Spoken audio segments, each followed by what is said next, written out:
बहुत समय पहले की बात है। पृथ्वी पर अधर्म बढ़ता जा रहा था और राक्षसों का अत्याचार दिन प्रतिदिन बढ़ रहा था।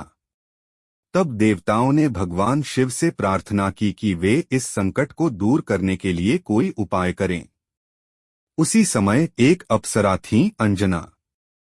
उन्हें एक श्राप मिला था कि वे वानर रूप में पृथ्वी पर जन्म लेंगी। इस श्राप से मुक्ति पाने के लिए उन्होंने भगवान शिव की कठोर तपस्या शुरू कर दी। उनकी तपस्या से प्रसन्न होकर भगवान शिव ने उन्हें आशीर्वाद दिया कि वे स्वयं उनके अंश से एक महान पुत्र को जन्म देंगी। उसी समय अयोध्या में राजा दशरथ पुत्र प्राप्ति के लिए यज्ञ कर रहे थे। यज्ञ के फलस्वरूप उन्हें एक दिव्य खीर प्राप्त हुई, जिसे उन्होंने अपनी रानियों में बांटा।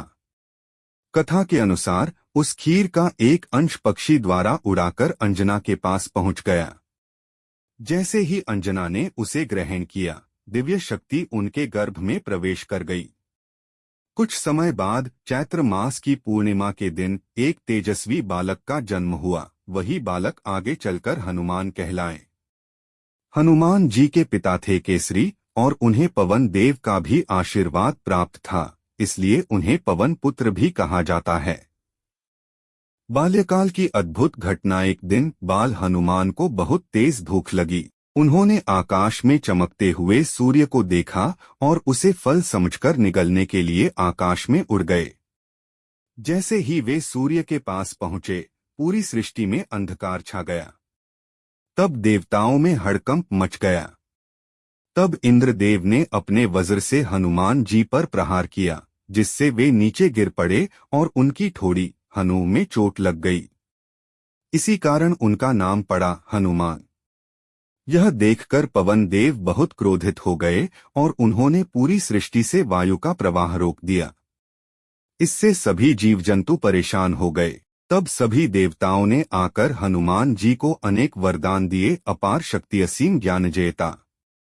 और उन्हें यह भी वरदान मिला कि जब तक कोई उन्हें उनकी शक्ति की याद न दिलाए, वे अपनी शक्ति को भूल जाएंगे। इस प्रकार हनुमान जी का जन्म केवल एक कथा नहीं, बल्कि शक्ति, भक्ति और सेवा का प्रतीक है। वे आगे चलकर भगवान राम के सबसे बड़े भक्त और सेवक बने और उन्होंने अपने बल, बुद्धि और निष्ठा से हर कठिनाई को पार किया। बजरंगबली को बताने की जरूरत नहीं है कि तुम्हारी प्रॉब्लम्स कितनी बड़ी है। अपनी प्रॉब्लम्स को बताना कि हमारे बजरंगबली कितने बड़े हैं।